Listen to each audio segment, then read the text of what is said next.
Welcome to பெரியம்மா சமையல். வாங்க, இன்றைக்கி வந்து நம்ம தேங்காய் பால் சாதம் செய்ய போகிறோம். அதனால் 1.5 டம்ளர் அரிசி எடுத்து வச்சுருக்கேன். அதுக்கு வந்து ஒரு தேங்காய் பால் எடுத்து வச்சுருக்கோம். அதுக்கு தாளிக்கிறதுக்கு வந்து ஒரு பட்டை, பெரிய பட்டையை ஒடிச்சிருக்கோம், 2 ஏலக்காய், சோம்பு, 3 கிராம்பு, பிரிஞ்சலை 2. இப்போ வந்து நெய்யை ஊற்றி தாளிச்சுக்கிடலாம்.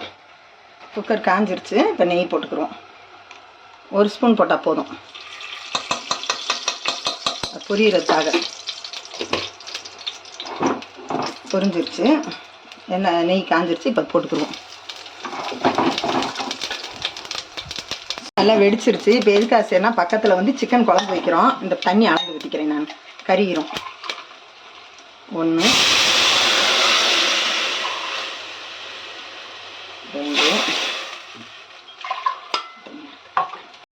2 ஊற்றிருக்கேன். மொத்தம் 5.5 டம்ளர் வேணும். 3 இப்போ 2 டம்ளர் அளவுக்கு தண்ணி எடுத்துக்கிறேன். ஏன்னா பால் ஒரு பால் திக்காக தான் எடுத்து வச்சுருக்கேன், அது பத்தாது, அதனால தண்ணி எடுத்துக்கிறேன். 3 ஊற்றிருக்கேன். 4 5 டம்ளர். ஏன்னா இதால் தான் 1.5 டம்ளர் அரிசி எடுத்திருக்கேன். ஏன்னா இது வந்து புழுங்கல் அரிசினால நம்ம 1க்கு 2.5 3 டம்ளரோட தண்ணி வைக்கலாம், அதனால் நல்லாயிருக்கும். இப்போ 5 டம்ளர் தண்ணி வச்சிட்டேன். இப்போ வந்து இந்த தண்ணி எதுக்காக, இப்போ தேங்காய் பால் வந்து பக்கத்தில் வந்து சிக்கன் குழம்பு வைக்கிறோம், அதுக்காக தான் தேங்காய் பால் சாதம் ஆக்குறோம். அது நல்லா டேஸ்ட்டாக இருக்கும் ஊற்றி சாப்பிடும்போது. எங்கள் பிள்ளை நீ தேங்காய் பால் சாதம் கேட்டனால இன்றைக்கி அதை செய்கிறோம். இதையும் வீடியோவாக போடுறோம் பாருங்கள். இப்போ தண்ணி கொதிச்சிருச்சு, அரிசி சேர்த்துக்குருவோம்.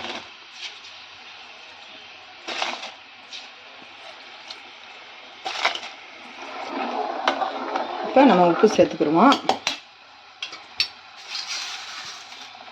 உப்பு போட்டு மூடி வச்சுக்கலாம். எங்கள் வீட்டில் அடிக்க வரது அது முதல்ல தேங்காய் பால் சாதமும் சிக்கன் குழம்பு தான் கேட்பாங்க. இப்போ ரொம்ப நாளாக நான் செய்யவே இல்லை, விட்டுட்டேன். அப்புறம் நேற்று நைட்டு தான் என் பொண்ணு படுக்கும்போது, ஏமா தேங்காய் பால் சாதமும் சண்டே சிக்கன் குழம்பு வச்சு கொடுங்கன்னு சொன்னதுனால இன்றைக்கி தேங்காய் பால் சாதம். இப்போ குக்கர் போட்டு மூடிடுவோம். ஒரு 6-7 விசில் வரோம், நிப்பாட்டிக்கலாம்.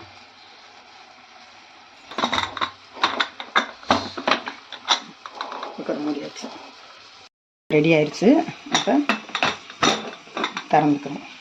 கரெக்டாக இருக்குது, சூப்பராக இருக்குது, பொலன்னு இருக்குது சாதம். பார்த்தீங்களா, ஒன்று போல் செம்ம வாசனையாக இருக்குது. தேங்காய் பால் சாதம் ரெடி. நீங்கள் இதே மாதிரி வீட்டில் ட்ரை பண்ணி பாருங்கள்.